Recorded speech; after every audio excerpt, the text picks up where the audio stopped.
daripada orang. Kodam, kita koordinasi terus.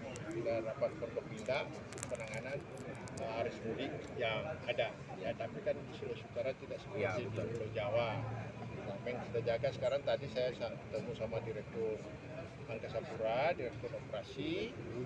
Pagi-pagi pas nyampe kita rapat semua untuk menambah volume angkutan flight dari Manado ke Jakarta dan Jakarta ke Manado, karena 2 kali ini saya pulang pergi full sampai tanggal 19. Iya, nggak dapat tiket maupun itu. Nah, ini saya minta tambah supaya dioperasionalkan pesawat lagi ke Sulawesi Utara, sehingga masyarakat yang ingin bertemu dengan keluarganya baik dari Jakarta ke Manado maupun dari Manado ke Jakarta bisa terlaksana dengan baik. Mungkin ada harapan apa kepada umat muslim ini yang juga Ya, tentunya sudah menjadi budaya di Sulawesi Utara kita bahwa bisa melakukan dari budaya ini kita jaga terus, bagaimana kita selalu menghargai setiap warga Kristen, menghargai perayaan-perayaan hari raya besar bagi umat muslim. Begitu juga tentunya pada saat perayaan hari raya Kristen, umat muslim juga terlibat dalam menjaga keamanan penyelenggaraan hari raya keagamaan besar bagi kita masing-masing. Ya. Pak, satu Pak yang terakhir Pak, kan ada pemusnahan cap tikus. Nah, bagaimana dengan petani cap tikus? Mungkin mereka merugi ini kalau kondisi terus. Aturannya itu makanya di Indonesia juga ada perda. Kita tidak melarang petani memproduksi. Ya. Yang kita larang dia kalau jual mengedar tanpa di tempat yang tidak ada izin. Mestinya dia kerjasama dengan industri-industri yang sudah ada di Sulawesi Utara, mereka bikin koperasi supaya koperasi ini yang akan menjadi perantara penjualan kepada industri-industri yang sudah punya izin. Nah, sebab ini juga PAD buat bea cukai dan lain-lain. Nah, jadi kita tidak melarang petani memproduksi. Yang dilarang kalau dia menjual di tempat-tempat tidak ada izin, misalnya di pinggir jalan dan di mana-mana. Kira-kira kan gitu. Oke, ya. itu saja. Pak Gubernur, Terima kasih Pak Gubernur. Kepolisian keterlibatan juga TNI. Ya, baik, Apa yang bisa disampaikan Pak Kapolda? Silakan. Ya, jadi hari ini Polda Sulawesi Utara melaksanakan gelar pasukan dalam rangka operasi ketupat Samratulangi 2023. Pelaksanaannya dilaksanakan 14 hari, besok mulai, kemudian tanggal 1 selesai. Kegiatannya melibatkan bukan hanya anggota Polri saja, tapi juga melibatkan unsur TNI, kemudian dibantu dengan pemerintah daerah, kemudian ada kegiatan Basarnas, kemudian dari Sakamla, ya, kemudian dari Satpol PP, banyak sekali pihak-pihak dari sampai kepada masyarakat ya, pramuka semuanya mendukung dan membantu pelaksanaan kegiatan pengamanan dalam rangka operasi ketupat ini. Nah, harapan kami tentunya memang untuk di wilayah Sulawesi Utara peningkatan kegiatan atau aktivitasnya tidak terlalu banyak, tapi tetap saja gitu, artinya banyak dari masyarakat dari daerah lain, kemudian dari provinsi lain, karena memanfaatkan cuti panjang yang diberikan oleh pemerintah, ya, kemudian kembali ke wilayah Sulawesi Utara, ke kabupaten kota.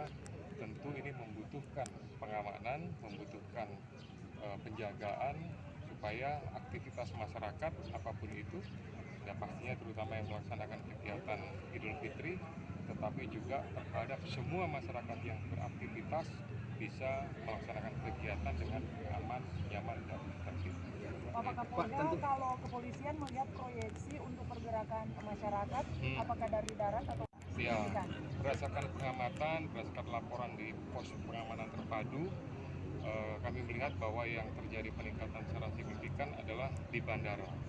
Ya, bandara, baik itu penumpang atau masyarakat yang meninggalkan wilayah pelabuhan Bandara Samratulangi maupun yang tiba di Bandara Samratulangi sampai dengan hari ini cukup banyak. Itu terlihat dari kursi pesawat penuh, kemudian banyak masyarakat yang gosong, bahkan ada yang tidak mendapatkan tiket. Ya, saya mendapatkan informasi ada beberapa flight tambahan, ya mudah-mudahan itu bisa membantu masyarakat untuk baik yang akan meninggalkan kota Manado maupun yang tiba di kota Manado. Pak untuk Pak total ada berapa pasukan Pak yang gitu? Ya, kalau pasukan kurang lebih sekitar 5.888 ya. Kemudian ada beberapa pos pengamanan, 83 pos pengamanan yang terdiri dari pos PAM, pos terpadu, dan pos pelayanan. Itu sudah tergabung secara keseluruhan, baik di wilayah kota maupun di polres-polres di seluruh jajaran.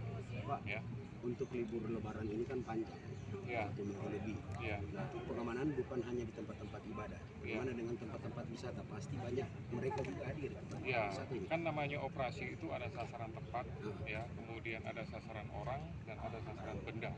Ya, tempat itu tidak hanya tempat ibadah, tapi tempat itu bisa tempat keramaian, tempat wisata, mall, pasar, gitu ya. Jadi semua tempat yang kami duga bahwa di situ akan ada peningkatan jumlah atau kuantitas masyarakat, maka disitulah kemudian akan dilakukan penjagaan. Nah, penjagaannya nanti kami sesuaikan apakah di situ perlu dilakukan penempatan pos pengamanan, pos pelayanan, atau pos terpadu.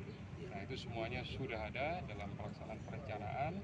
Ya, prinsipnya tinggal kami menjalankan saja sesuai dengan batas waktu dalam pelaksanaan operasi ini. Gitu. Harapan kepada masyarakat yang akan melaksanakan. Harapan kepada masyarakat tentunya kami semuanya berharap bisa mendukung pelaksanaan operasi ketupat Samrat ini, ya, karena ini merupakan operasi yang berulang. 2022 sudah dilaksanakan, tapi dengan sedikit metode yang berbeda, karena dari 2022 itu masih berlaku PPKM. Nah, kalau sekarang itu mungkin masyarakat sudah lebih bebas lagi. Ya, pastinya kami minta dukungan dari seluruh masyarakat, kemudian masyarakat tetap menjaga. Artinya bahwa jangan lengah terhadap virus COVID-19, ya, harus bisa menjaga kebersihan, menjaga diri, menjaga ketertiban, semua yang untuk kepentingan bersama harus tetap bisa dilaksanakan. Gitu ya.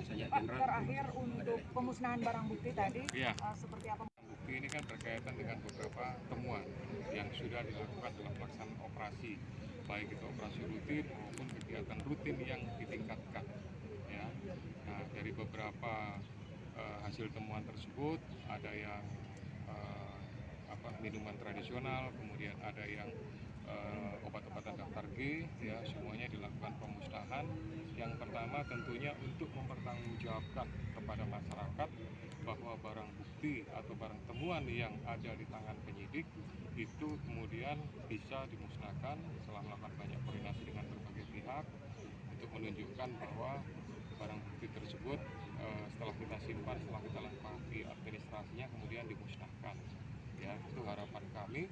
Penegakan hukum tetap dilakukan secara terus-menerus terhadap penyalahguna, terhadap orang yang melakukan penyimpangan terhadap baik itu daftar G, kemudian narkoba, termasuk juga minuman tradisional yang tentunya membahayakan buat dirinya masing-masing. Karena saya mengingatkan, di saat orang mengkonsumsi minuman tradisional, apalagi konsumsinya berlebihan, itu membahayakan buat diri dan orang lain. Semua bisa melihat bahwa banyak kejadian, banyak peristiwa yang rata-rata disebabkan karena minuman tradisional tersebut. Ya. Terima kasih, Bapak. Cukup ya? Terima kasih Pak. Obat keras gitu. Iya. Pop ice itu, Pak. Pop ice. Pop ice.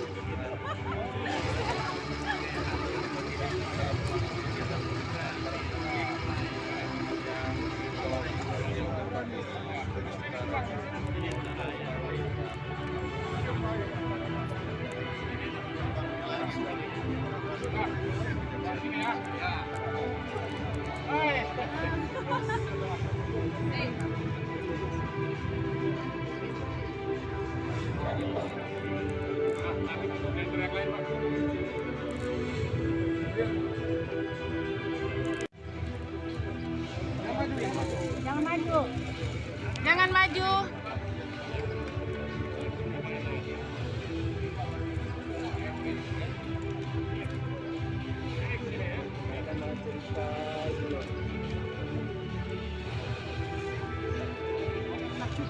Sama dia dulu pas bikin perkedel itu.